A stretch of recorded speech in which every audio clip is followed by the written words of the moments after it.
Hi everyone, my name's Frank, this is my wife TK, and we're so pleased that you have decided to do the ADRA Ration Meal Challenge this year.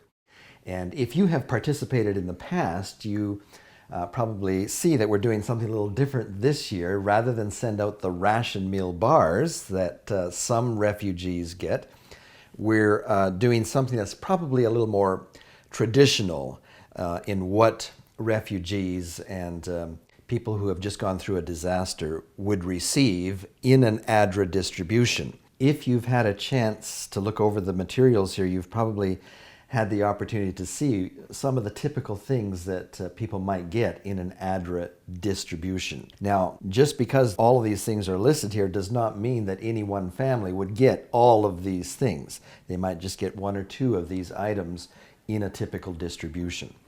And so what we want to do this year is have you look over the typical things that refugees do receive in an ADRA distribution and try and come up with some meals. And what we're hoping to do is have you also take a video of the meal that you have decided to go with and send it to us, and we can post it online so that other people can be inspired by what you've decided to do. So for our demonstration, what we've decided to do, what we've picked from the list, we're going to use the flour from the grains, and we're going to use the maize meal. And from the protein, we're going to use kidney beans and hopefully get enough to at least sustain our lives for one day, right, through this ration meal challenge that we're doing.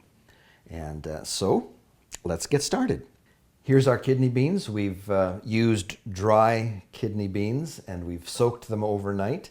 And you might be tempted just to open up a can, but we'd like you to get the real refugee experience. When they get a distribution, they're not getting cans of beans. And so if you don't have dried beans in your cupboard, run out to the store as you prepare for this ration meal challenge and get some of these ingredients in the type of format that the typical distribution would give them. So we've got our dried beans soaked overnight and we're ready to cook these up.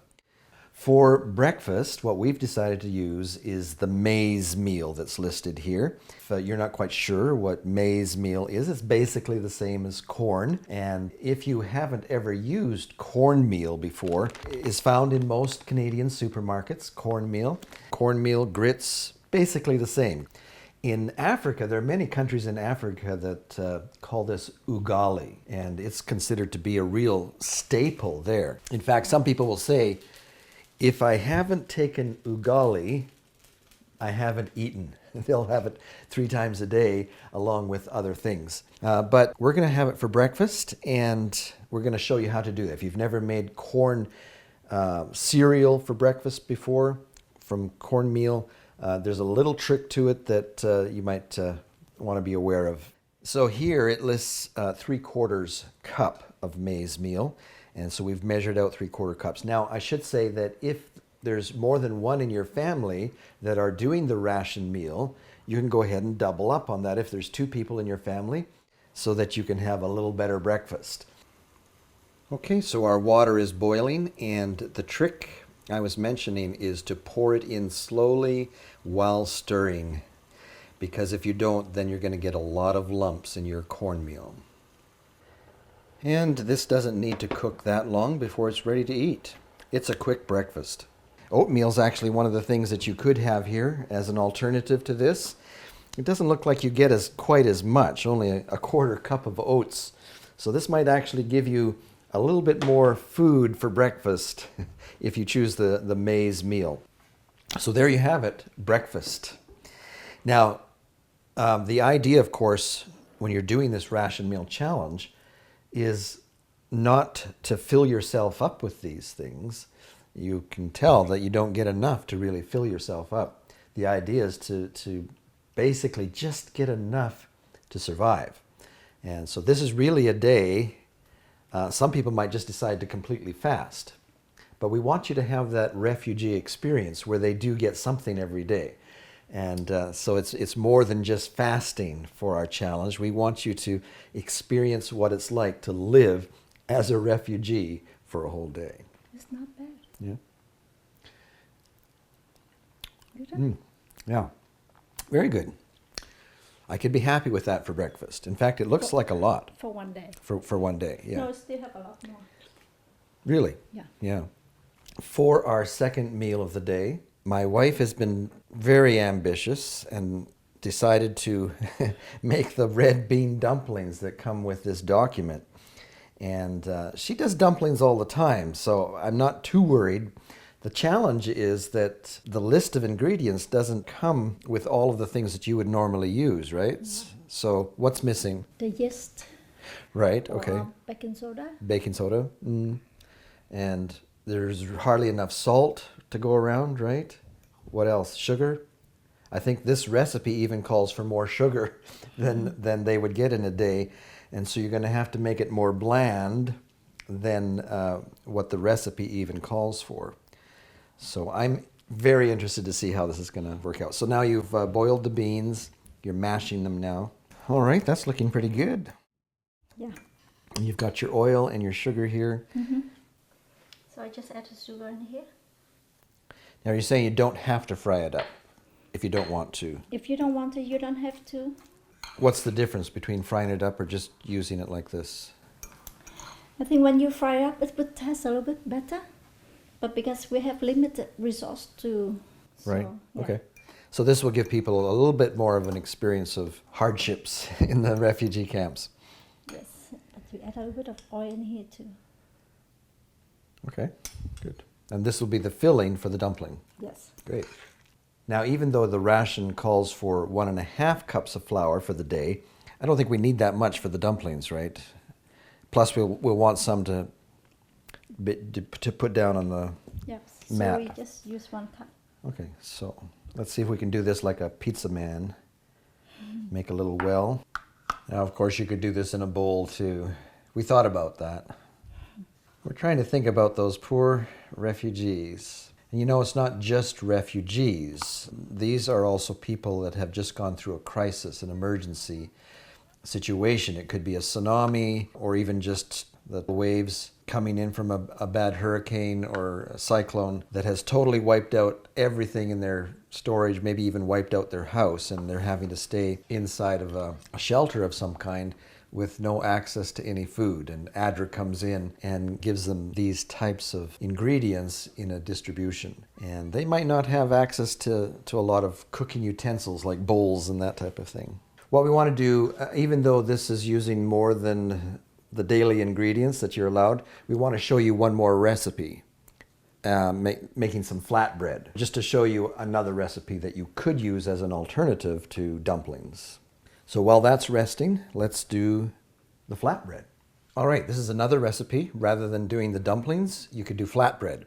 And it's basically the same as the dough that we were making for the dumplings, basically just using the flour, oil, and water, right? Maybe a little pinch of salt.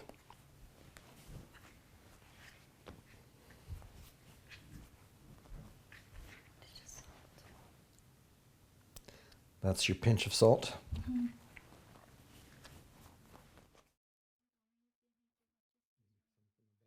If it's a little damp, a little sticky, you can just add a little flour to it, a little flour to the table. Okay, so we're going to let this rest again. And while we're letting that rest, we're going to work on the dumplings, right? Yeah. When my wife is making these kinds of dumplings, she usually actually measures each one to make sure they're about right and makes adjustments if necessary. And we know that a lot of people might not have these little scales, especially out in the refugee camps, but if you have it, use it. Yes, normally like 40 grams for each of this. So 40, you divide them into 40 grams, okay? Yes. Put a little flour on Yes. the pin.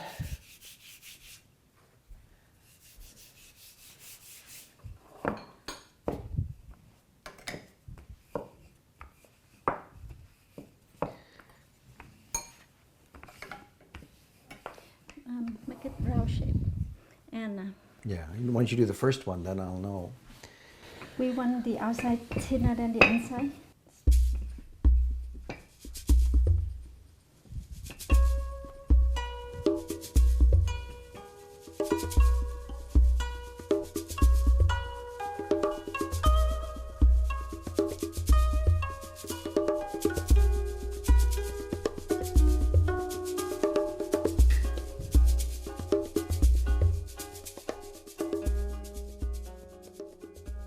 have many ways you can do. One of the shapes is like this. You know, the pierogi. Now, of course, a big part of this whole concept is to not only live like a refugee for a day, but also help ADRA raise money for the refugees. You know, go hungry for a day to help the hungry, right? And so what we're hoping you'll do is contact your friends, your family, and get them to sponsor you for doing this marathon day of eating like a refugee. There's forms and everything. Go to our website where you can sign up your friends, in-laws, outlaws to support you in this little wonderful fundraising effort for ADRA Canada.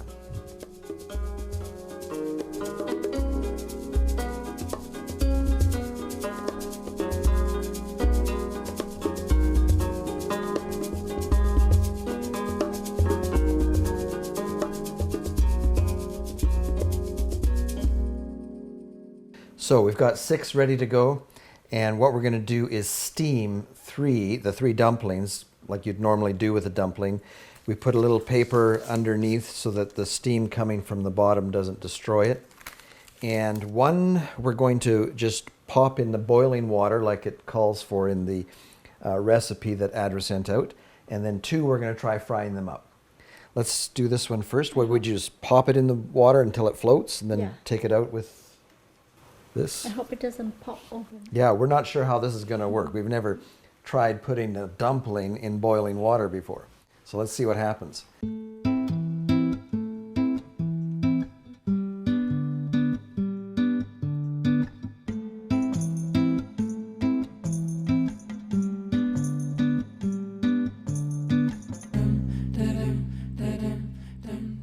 So with just a little oil in the bottom of a frying pan, we'll pop this in and let it fry up.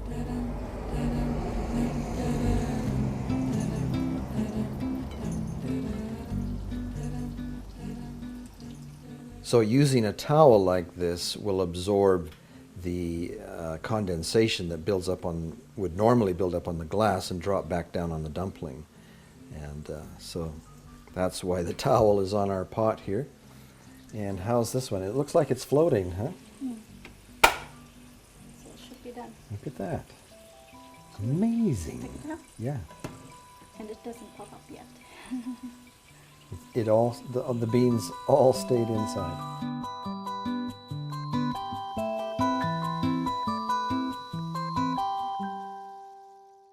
As we compare this to the Ration Meal bars that we sent out in previous years, I think this is going to give you a lot more to sustain you through your day of doing the Ration Meal Challenge. There turned out to be quite a bit with the dumplings and the beans. And as far as the taste goes, we've decided that the ones that you fry up actually are a little better. They have a little bit more flavor, I guess. Yeah. So with this amount of dough, we're going to make 3 flatbreads. Now, have you ever made flatbread before? Mm-mm. I don't think I have either. So what do we do with this? Fry it? I think so. Just pop it in the frying pan, yeah.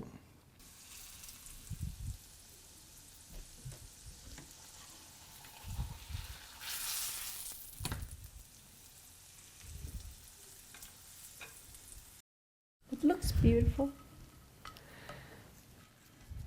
Now, normally we'd like a little egg or something like this, but not in the refugee camps. Not enough chickens to go around. It tastes like a communion service. Well, this would be unleavened bread, right? Right. Just like the Israelites had to do when they were leaving Egypt. No yeast. And that's what flatbread really is. All right, well, I think that does it for what we wanted to share with you today and some sample recipes. And we're really looking forward to hearing back from you. Be sure and film some of your recipes. Send them to us. We're going to have a little link at the bottom or somewhere on our webpage where you can upload the videos that you do of your recipes so that you can inspire others as to the types of things that they can make during the ration meal day that they do. And we're really hoping that you get a lot of sponsors so that we can raise money to help those who are living in refugee camps and crisis situations, helping them so that they don't go hungry. So long for now. Take care.